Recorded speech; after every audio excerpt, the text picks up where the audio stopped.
श्रीराम. थोडे वाचावे पण कृतीत आणावे. खूप समजून घ्यावं, ज्ञान संपादन करावं, असा पुष्कळ लोकांना हव्यास असतो आणि त्याच्याशिवाय त्यांना चैन पडत नाही. हे एक प्रकारचं व्यसन आहे. अफू खाणाऱ्याला कैफ आल्याशिवाय चैन पडत नाही. थोडी अफू पचनी पडली की कैफ येत नाही, म्हणून तो आणखी अफू कैफ येईपर्यंत खातो. असं होता होता अधिकाधिक अफू पचनी पडत जाते आणि शेवटी इतकी अफू खाण्याची वेळ येते की त्यातच त्याचा अंत होतो. ज्ञानसंपादनाच्या हव्यासाचं असंच आहे.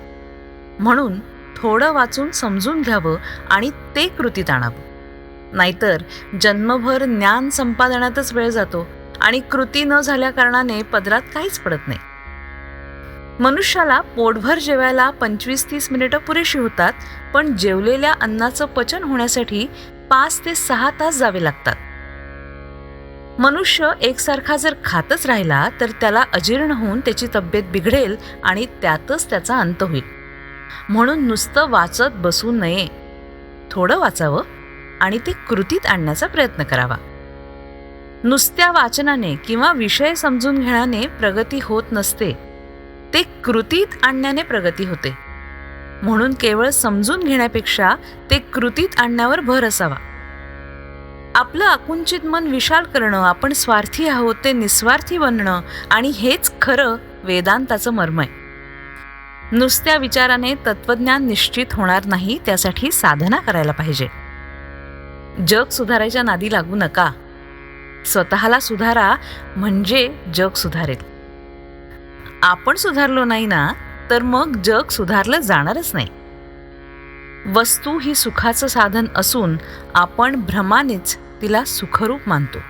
याचा परिणाम असा होतो की वस्तूच्या सहाय्याने सुख मिळवण्याचा प्रयत्न करण्याऐवजी आपण वस्तूच जास्तीत जास्त मिळवण्याच्या मागे लागतो आणि शेवटी दुःखी बनतो. कर्माला सुरुवात करताना फळ मिळतं की नाही म्हणून काळजी आणि दुःख होतं. कर्म करत असताना फळाकडे चित्त लागल्यामुळे कर्माचे कष्ट होतात आणि मग दुःख होतं. कर्म संपून फळ मिळालं नाही तरी दुःख होतं, आणि फळ मिळालंच तर त्यातून नवीन आशा उत्पन्न होऊन फळ मिळाल्याचा आनंद ती मारून टाकते, म्हणून दुःख होतं.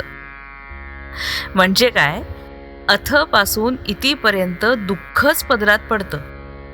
याचसाठी फळाची अपेक्षा सोडून कर्म करायला लागलो की ते कर्म करत असतानाच मनाला समाधान प्राप्त होतं.